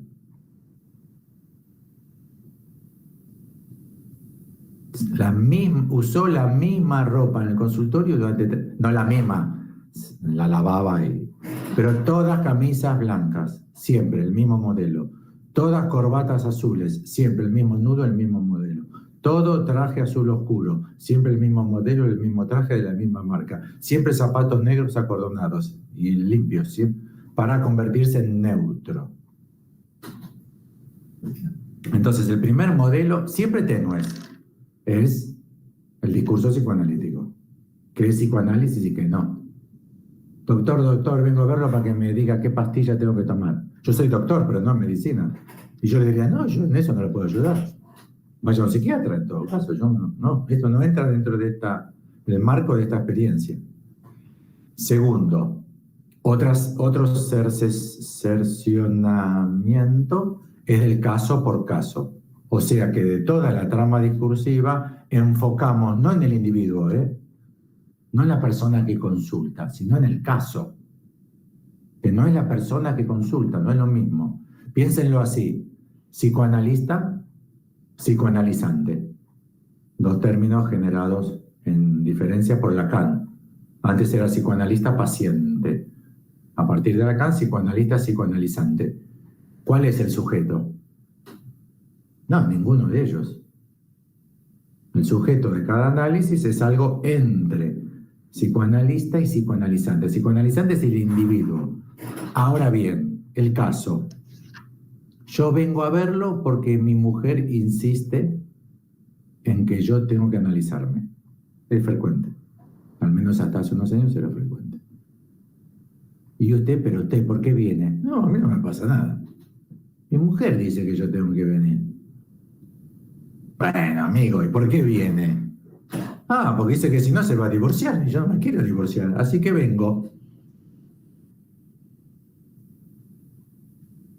Y voy a decir, ¿qué hago con este tipo? Está así, ya está, él viene. Bueno, ¿y qué se le ocurre? No, nada. Estoy pensando que ahora cuando me vaya, tengo que ir a la oficina. Bueno, está bien, amigo mío.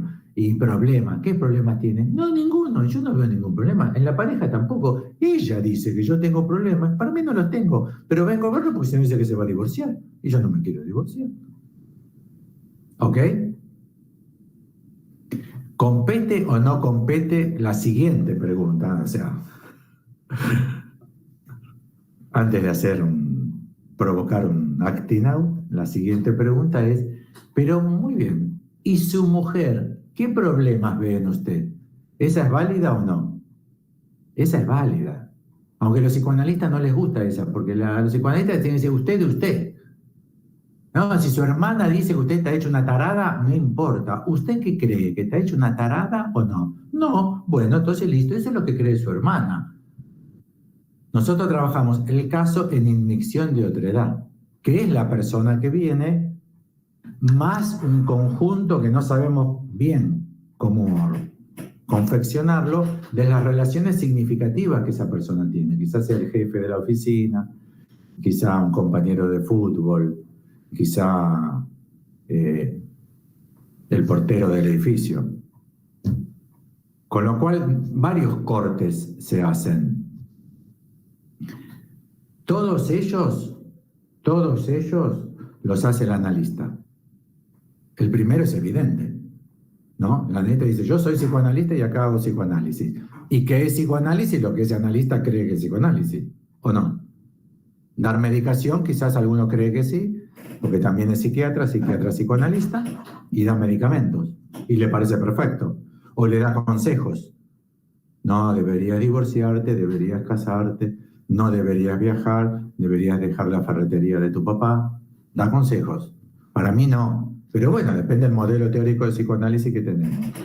El segundo es el corte del caso. Si la chica, la mujer que consulta es homosexual,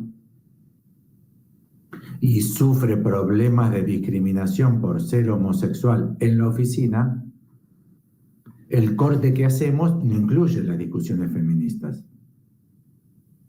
A pesar de lo cual, quizás hace 40 años, todos los psicoanalistas consideraban que había una desviación del Edipo, porque si es homosexual, el Edipo terminó mal.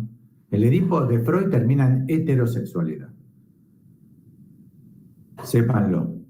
El Edipo de Freud, la salida normal es heterosexual. Las salidas homosexuales son anormales, incompletas, desviadas. El famoso desviado. Es un desviado sexual, hay una desviación sexual. Ahora uno considera, por la inmixción de los discursos de género, que no le va a preguntar, che, ¿y por qué sos lesbiana? ¿No? Pero quizás hace 50 años se preguntaba eso, intentando curar la desviación sexual. Y ahora quizás más modernamente un psicoanalista pregunta, ¿y cuál es la discriminación que sufre en la oficina? ¿Cuál es el problema? ¿Entienden? Admitiendo la homosexualidad. Pero quizás hace 40 años, en París Lacan era famoso porque era el único que atendía a homosexuales sin querer curarlos de la homosexualidad.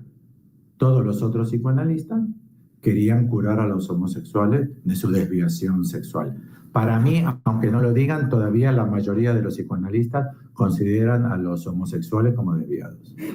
Perversos algunos. Con lo cual, el psicoanalista produce 3 cortes. El del psicoanálisis, el del caso y de qué material del caso recorta. ¿Vieron cuando se presenta un caso? En Apola trabajamos con casos, que son escritos que distribuimos entre los socios de Apola. Escritos anónimos. Queda en anonimato el psicoanalista, queda en anonimato el paciente. No decimos que vive en tal ciudad, que tiene tal año, tal título, con 3 hijos, el mayor de 17, el menor, para que no se identifique a la persona. Pero luego también no hay que perder de vista que si de las 8.000 páginas de 5 años de tratamiento el analista presenta 5, el corte que ha hecho es tremendo. ¿Entiendes? Dice, no, esto es lo que dijo el paciente. Sí, son 8 frases de 14.000 que dijo. Quiere decir que lo que dijo el paciente hay que reconocerlo, es lo que tú dices que dijo. Porque ¿cómo seleccionas 8 frases de 14.000? Y aunque sea una única entrevista preliminar, la primera, el paciente dijo esto, también es un recorte del analista. Con lo cual el material tiene todos esos cortes. El tercero, este último, el del analista, a mi impresión, tiene que tener orientación científica.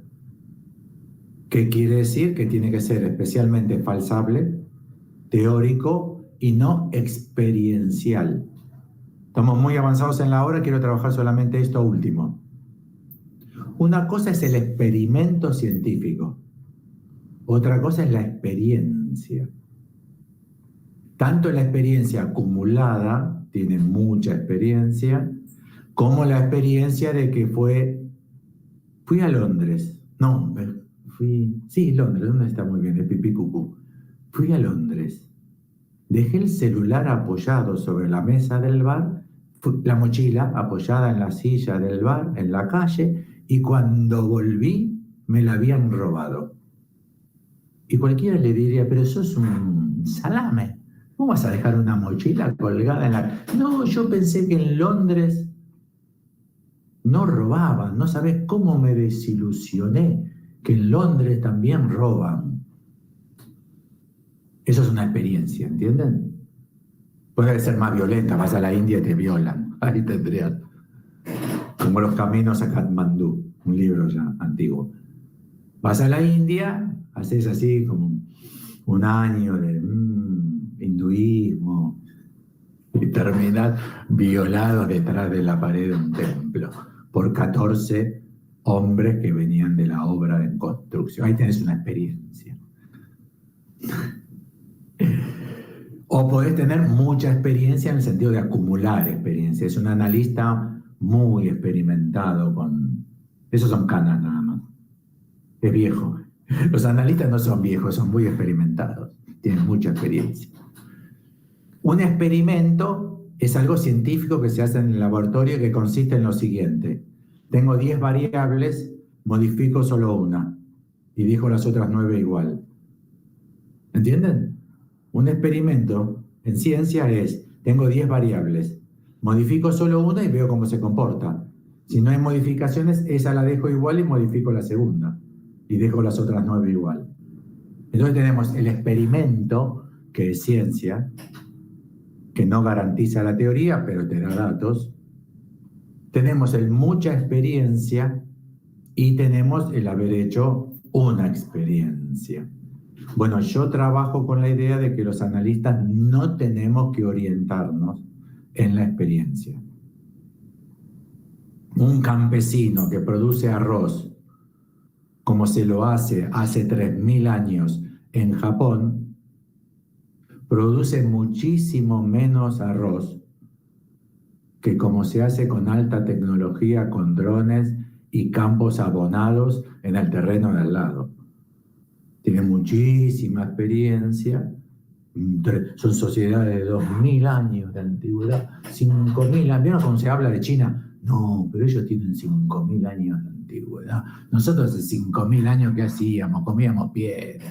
O sea, acumulan mucha experiencia, pero eso para el saber, ¿qué valor tiene?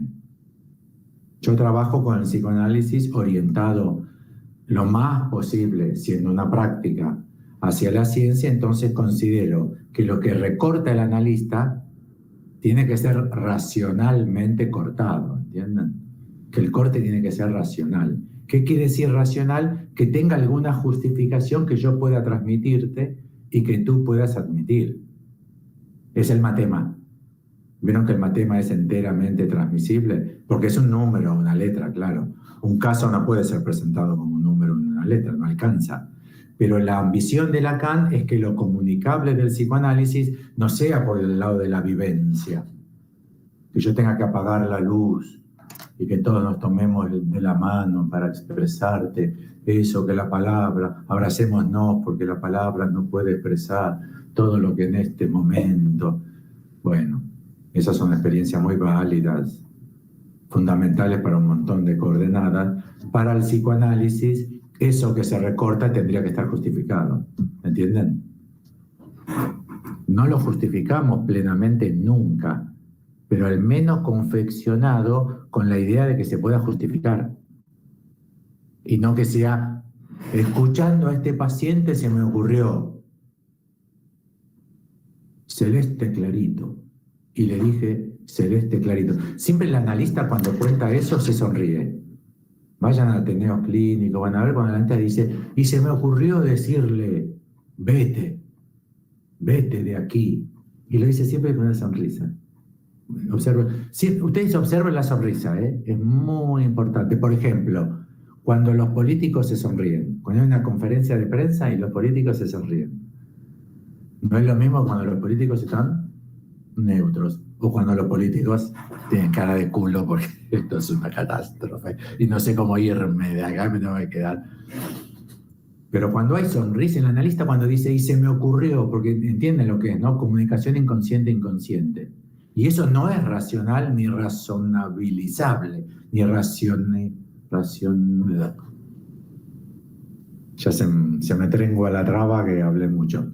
Pero mi impresión, Roberto, es que tiene que haber una teoría que produzca el marco, que es psicoanálisis y que es psicología, que es otro tipo de práctica, psiquiatría, nunca muy preciso. Segundo caso, el corte del caso. Este caso, no toda la familia. Es que son gitanos. No, nosotros no trabajamos, ¿entienden? Es que es un adolescente. Esos son otro tipo de cortes, son cortes psicológicos. Todos los adolescentes son de una manera. Todos los gitanos roban niños, no sé qué. Bueno, entonces el corte del caso, que es lo particular, no puede ser constituido entonces con esas categorías que no son particulares. La clínica del adolescente. Eso no es un corte particular. Y el tercer corte es el corte de qué es el material de este caso. Cuando yo estudiaba en la facultad, hace 45 años, de verdad hace 45, En la Facultad de Psicología había mucho trabajo, había mucha guita en Argentina, pero había mucho trabajo para los estudiantes de psicología. ¿Saben en qué consistía? En desgravar las sesiones. Los psicoanalistas de la APA, de la IPA, de la International Psychoanalytic Association, la APA, la Asociación Psicoanalítica Argentina, escondían un grabador en el consultorio y grababan las sesiones, porque eran candidatos que tenían que recibirse de psicoanalistas en la APA. Y para eso tenían que supervisar durante 5 años con un didacta un caso del mismo de 3 sesiones por semana como mínimo. Eso había que desgrabar las sesiones para tener el material. Entonces, eso significaba, ¿entienden? 50 biblioratos. Entonces, un montón de estudiantes de psicología vivían de desgrabar las sesiones. ¿Por qué se grababan y se desgrababan? Para evitar justamente la condición particular del candidato y que el didacta, que sabía todo porque se había analizado, dijese que es material o que no es material. El material es un corte, ¿no? Con ese bibliorato no se gana nada. Con el bibliorato no, con los 100 biblioratos no tenés más material ni mejor material. Es como mirar la calle y decir, la gente está muy cabrera, hay mucha bronca, yo te digo, mira, como te dice el taxista en Buenos Aires, hay mucha bronca, a mí me lo dicen con 17 gobiernos, ya cambiaron siempre en el taxista porteño, hay mucha bronca, yo le digo, jefe, hay mucha bronca, esto va a explotar para la mierda. Yo le digo, yo lo observo, dice el tipo, yo lo observo. ¿Se imaginan? Eso no es el trabajo del corte del material. Hace falta algo que sea justificado, ¿entienden? Cantidad de piquete, cantidad de huelga, cantidad de asesinatos, no sé, cantidad de algo, votos en blanco. Hay que tener cifras y empezar a analizar las cifras y compararlas con otras cifras analizadas en otro contexto para que eso tenga valor. Lo que dice el taxista, yo estoy todo el día en la calle. Usted sabe yo soy psicoanalista, le voy a decir. ¿Sabe cuántas personas viajan en este coche? 30 por día. Yo escucho 30 personas por día hace 40 años. Más que yo voy a saber lo que quiere una mujer. Y uno dice, pobre hombre, este no debe saber ni lo que quiere la esposa. Este no debe saber ni lo que quiere la esposa. Porque ese saber que crea acumulado no tiene valor. ¿Entienden que no tiene valor? Porque no hay nada para hacer con ello. Es lo que yo digo, que no tiene valor el saber acumulado del psicoanalista por su propia experiencia. Porque para colmo la experiencia no es experimento. Las variables no están controladas. Entonces lo que el hombre ve quizás no es más ni menos que cómo lo maltrató la abuela, la madre y la actual esposa. Y él ya sabe de las mujeres porque, ¿entienden? Yo practico, concibo, planteo, por eso para Apertura y para Apola propuse un programa de investigación científica. Es la única sociedad psicoanalítica del mundo, desde que hay psicoanálisis en el mundo hasta ahora, que mantiene un programa de investigación. Todas tienen un programa de investigación. El nuestro es redactado y comunicable, está escrito. Lacan también tenía, en Función y Campo, ya dice, nuestro programa de investigación será cómo un lenguaje determina un sujeto. Pero solamente eso dijo. Y después, durante 30 años, constituyó su programa de investigación. Miller tiene su programa de investigación, con sus conceptos fundamentales, su cinturón protector, heurística negativa. Martín sería goce, goce, goce. Eso es heurística negativa, ¿no? Todos los casos son goce, todos los casos son exceso de goce, goce, goce, goce. Pero a su vez que sea de orientación científica. ¿Esto qué quiere decir? Razonable, racionalizable, comunicable por valores que no sean la experiencia, sino lo coherente del discurso, y a su vez que sea falsable. O sea, lo único que estamos seguros es que tenemos que estar todo el tiempo criticando al psicoanálisis, preguntando por qué dice lo que dice. ¿Serán conceptos psicoanalíticos muchos de ellos o serán prejuicios sociales? Me parece que como respuesta a tu pregunta, Roberto, que Uy, se me estoy quedando sin batería. Perdón, en un minuto. Estos son los casos donde aparece que estás con el pantalón del pijama. Está todo pipí, cucúe, vestido de arriba, te quedaste sin batería, te parás para conectar la batería y estás en chancleta. Bueno, no pasó, gracias a Dios. No estoy en chancleta, entonces todo bien. Así, Gracias. Bueno, entiendo que ya no tenemos más tiempo, quedaban 2 preguntas, pero si te parece, suspendemos acá, como vos quieras, sí. Alfredo. Sí, yo no dispongo de más tiempo y además estoy un poco fatigado. Perfecto. Así que, Perfecto. bueno, igualmente agradecemos mucho entonces. podemos dejarla para la próxima. Nos iluminaste mucho, mucho. Bueno, chao, hasta luego. Gracias a ustedes por las preguntas y la colaboración. Chao, un gusto de verlos. Chao, chao. Hasta luego. Chao. Saludos.